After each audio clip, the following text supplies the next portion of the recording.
Assalamualaikum warahmatullahi wabarakatuh. Terima kasih pemirsa sudah hadir kembali bersama saya Najla Shihab dan Abi Muhammad Quraish Shihab dalam acara Memahami Islam bersama M. Quraish Shihab. Di episode kali ini kita akan mempelajari tentang ibadah. Apa itu hakikat ibadah? Kenapa kita sebagai hamba perlu beribadah? Apa saja jenis-jenisnya, dan banyak sekali konsep-konsep penting yang lain yang memang amat sangat perlu kita pahami. Teman-teman mungkin punya banyak pertanyaan, kegelisahan, walaupun dalam praktek sehari-hari tetap punya komitmen untuk menjalankan ibadah. Nah, hari ini mudah-mudahan kita bisa memahami esensinya bersama-sama. Abi, terima kasih sudah hadir lagi. Alhamdulillah. Dan pertanyaan soal ibadah ini sebetulnya banyak, Bi, tapi suka banyak juga yang takut mau nanyanya. Karena kalau dalam diskusi tentang Islam sehari-hari, biasanya jawaban yang didapatkan tuh, ya emang udah begitu, dari sononya seperti itu. Pokoknya ikutin aja atau jalanin aja. Nah, harapannya mudah-mudahan hari ini bisa dapat pandangan Abi mengenai hakikatnya, fungsinya, dan sebagainya, yang kemudian bisa jadi bekal untuk Ella dan semua pemirsa. Silahkan Abi. Baik, bismillahirrahmanirrahim. Ibadah itu kata jadian dari kata abadah. Ada Abdullah, biasa kita artikan hamba Allah. Abad itu apa toh? Abad itu dari segi bahasa dulu kita lihat. Abad itu mempunyai 3 makna. Yang pertama patuh. Kepatuhan luar biasa terhadap sesuatu yang tidak terjangkau oleh akal. Kalau patuh kepadanya dinamai abad. Kalau patuh kepada orang tua tidak abad. Tidak ibadah. Walaupun patuh. Patuh pada pacar lebih-lebih. Iya toh? Karena kita kenal dia. Itu pertama abad. Ibadah itu hanya kepada Allah. Kepada penguasa bukan ibadah. Itu satu. Yang kedua, abad itu berarti lembing, anak panah. Dia adalah alat yang digunakan untuk mencapai satu tujuan. Yang ketiga, abad juga itu adalah sejenis tumbuhan yang memiliki aroma harum. Jadi kalau Anda beribadah, Anda menjadi abad, maka Anda harus patuh. Kepatuhan yang tulus disertai dengan pengagungan yang luar biasa. Anda harus bersedia menjadi alat. Alat. Itu sebabnya kita dalam bahasa Indonesia abdi negara. Abdi negara itu alat negara. Dan yang ketiga, harus dapat memberikan aroma yang harum bagi lingkungan Anda. Beribadah kok tidak memberi aroma harum? Itu bukan ibadah dalam kita tinjau anak. Ibadah dalam pengertian agama adalah kepatuhan luar biasa kepada Tuhan disertai dengan ketulusan. Kita garis bawahi ini ketulusan. Tanpa ketulusan bukan ibadah. Dengan harapan memperoleh anugerah dari Tuhan. Itu ibadah. Jadi kalau Anda salat mengharap dapat sorga, itu bagus. Salat mengharap terhindar dari neraka, itu ibadah. Bukan berarti tidak tulus. Karena memang dalam pengertian ibadah itu ada kata itu. Kita diperintahkan Allah untuk beribadah. Kita diciptakan Allah untuk beribadah. Nah, hanya di sini kita harus masuk. Ibadah itu bukan cuma sholat, bukan cuma puasa, bukan cuma zakat. Semua kegiatan Anda yang disenangi Tuhan, direstui Tuhan, itu adalah ibadah. Hei, taat pada orang tua itu ibadah atau tidak? Ibadah. Mencintai istri itu ibadah atau tidak? Ibadah. Belajar itu ibadah atau tidak? Ibadah. Dagang itu ibadah atau tidak? Ibadah. Ke kantor itu untuk melaksanakan tugas-tugas ibadah. Semua kegiatan Anda, tidak ada suatu kegiatan Anda yang Anda lakukan. Ingat, kepada Tuhan tujuannya, walaupun punya tujuan lain yang diserestui Tuhan, itu ibadah. Jangan anggap cuma salat, puasa, zakat ibadah. Jadi kuncinya adalah mengkaitkan segala hal yang kita lakukan, usaha kita itu dengan apa yang memang diperintahkan Allah, ya Bi. Dan kunci yang kedua tadi bahwa kita memang mengaitkannya dengan bahwa ini atas izin Allah dengan restu Allah. Iya. Apapun yang kita lakukan asal kebaikan masuk ke kita dalam. Kita duduk sekarang ini ibadah. Mudah-mudahan insya Allah. Pasti banyak pertanyaan pemirsa. Di segmen berikutnya kita akan coba bahas secara spesifik tentang satu bentuk ibadah yang insya Allah rutin kita praktekkan sehari-hari, minimal wajib 5 kali sehari. Kita akan bahas tentang sholat, Abi, sesudah ini. Karenanya jangan kemana-mana, tetap di Memahami Islam bersama M. Quraish Shihab. Jadi setiap kita mau garis bawahi, setiap bentuk ibadah dalam Islam punya aspek sosial.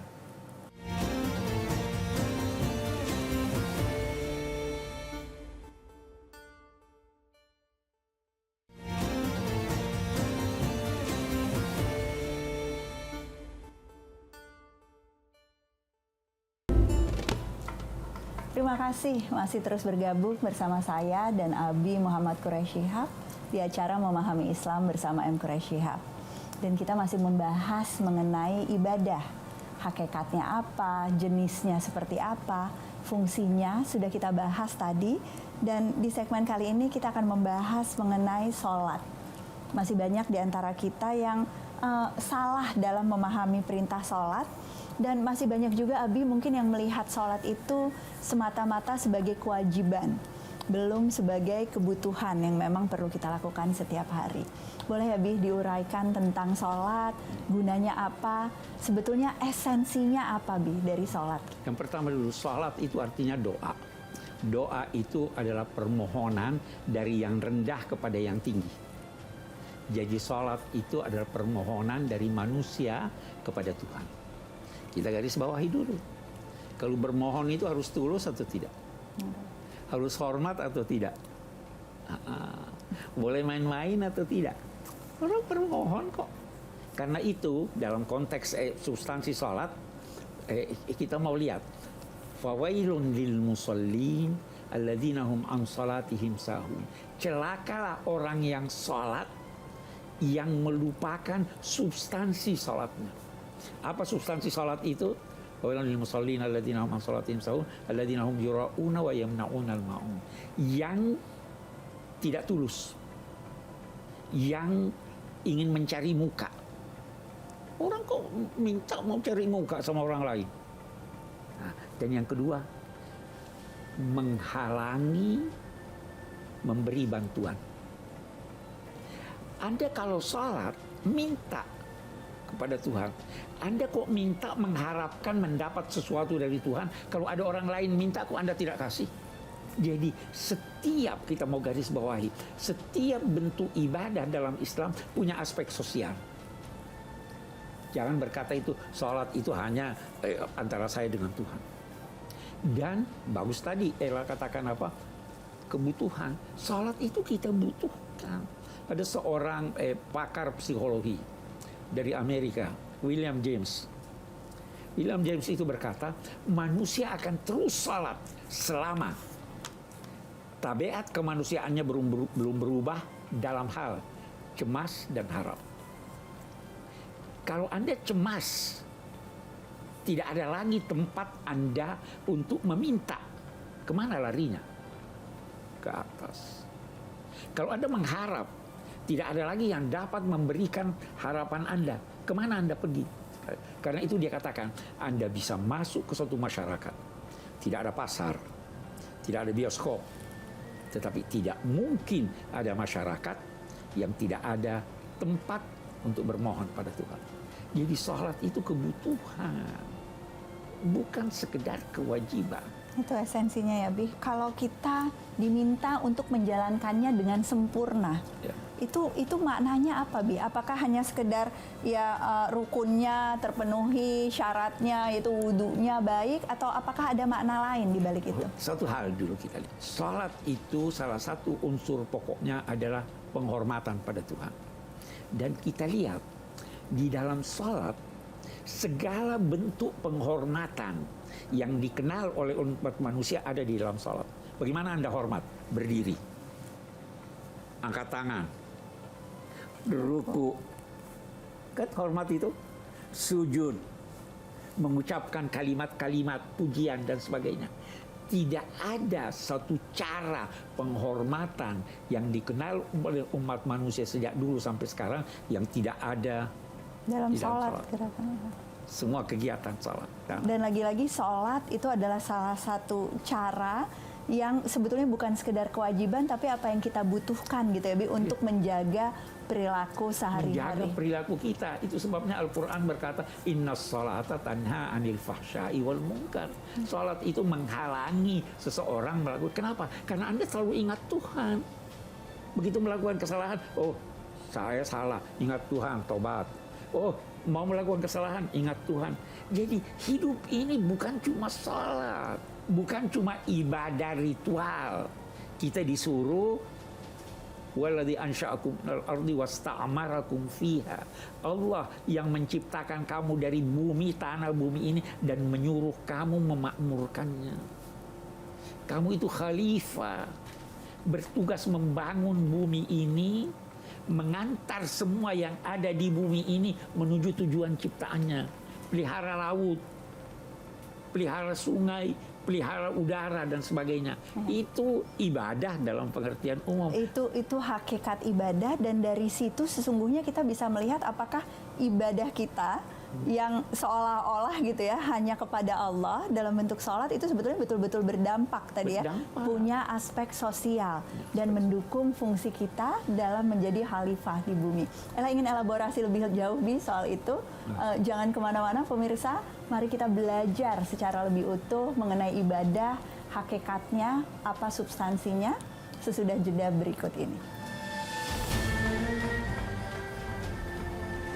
Abi dari dokter, ini obat 3 kali. Mau cepat sembuh minum sekaligus 100 tablet, boleh nggak? Yang ada nggak sembuh, Bi. Ibadah begitu. Tuhan atur kadar-kadarnya yang sesuai dengan kemampuan manusia.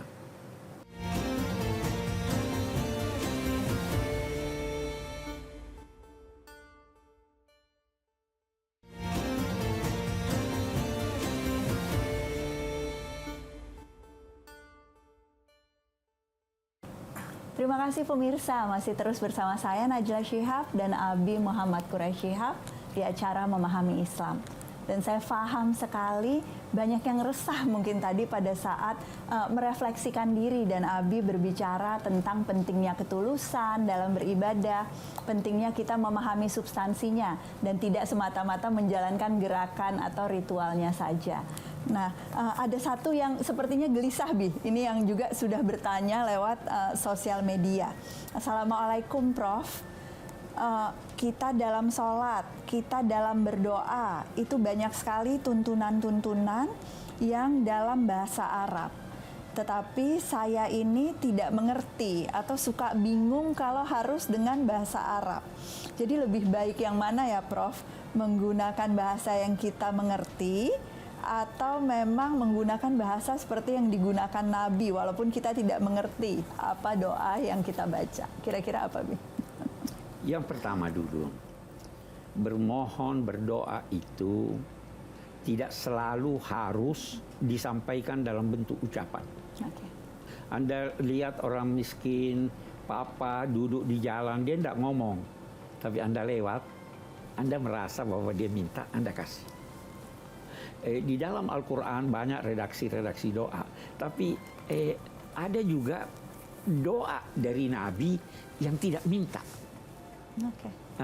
Nabi Musa itu berdoa begini, Rabbi inni lima anzalta ilayya min khairin faqir. Ya Allah, apa yang engkau anugerahkan pada saya dari macam kebajikan, saya masih butuh. Dia minta atau tidak itu? Dia tidak minta. Dia minta eksplisit. Ya tahu, secara eksplisit tidak minta. Jadi tidak harus diucapkan permintaan itu. Mintalah dengan bahasa yang Anda pahami. Ya toh, kalau bisa dalam bahasa yang diajarkan Nabi, doa yang diajarkan Nabi itu lebih bagus. Kalau bisa, apalagi kalau faham. Karena kata sementara ulama ini yang dari Nabi itu sebaiknya sesuai redaksinya. Itu sebabnya kalau bicara doa, Anda tidak perlu ubah redaksinya dalam bahasa Arab di Quran. Kalau Anda berdoa beramai-ramai, tidak usah ganti Rabbirhamhum, ya Allah, rahmatilah mereka, tidak usah. Karena kalau Anda membaca sesuai dengan teks yang di dalam Quran, Anda dapat 2 pahala. Betul. Berdoanya dan baca Qurannya. Dan baca Qurannya. Nah, itu kalau bisa. Tapi kalau tidak bisa, sekian banyak doa yang diajarkan Nabi hanya berkata, ya Allah, kamu tahu kebutuhanku, kamu lebih tahu kebutuhanku dari aku, berikanlah aku. Nah, tidak minta sesuatu yang pasti. Karena kalau Anda minta sesuatu yang pasti, boleh jadi Anda keliru. Ada yang lebih baik yang Tuhan kasih.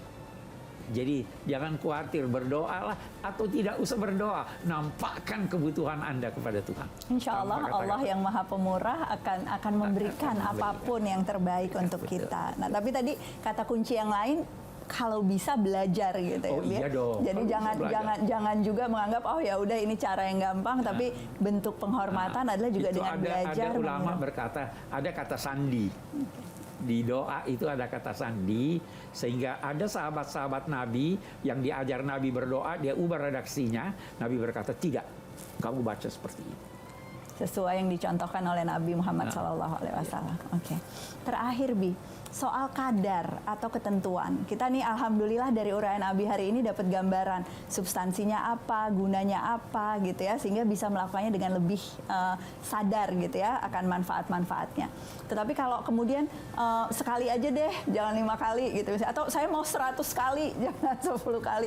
Saya mau dengan cara seperti ini. Nah, bagaimana Bi supaya kita juga bisa memahami tentang kadar-kadar atau syarat-syarat yang sudah ditetapkan oleh Allah? Abi dari dokter diatur, ini obat minum sebelum makan, ini obat 3 kali, ini obat setengah tablet, ada kadarnya ya. Betul. Mau cepat sembuh minum sekaligus 100 tablet, boleh enggak?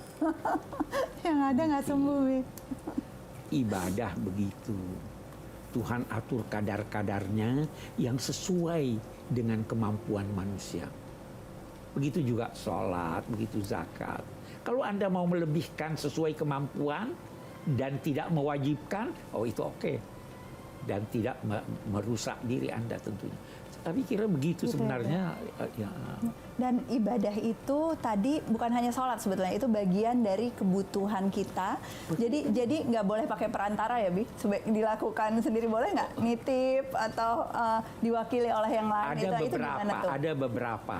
Ada orang tua yang sudah tidak bisa pergi haji, itu bisa. Atau ada beberapa yang, tapi sepanjang yang Abi ketahui, salat tidak bisa diwakilkan.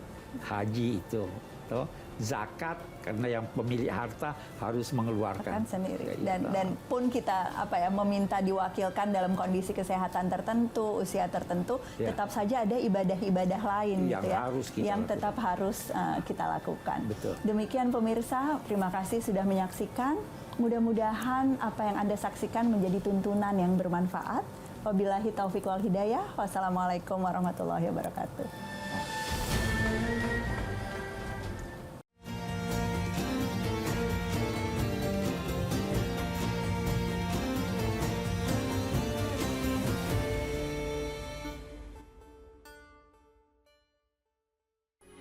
Metro TV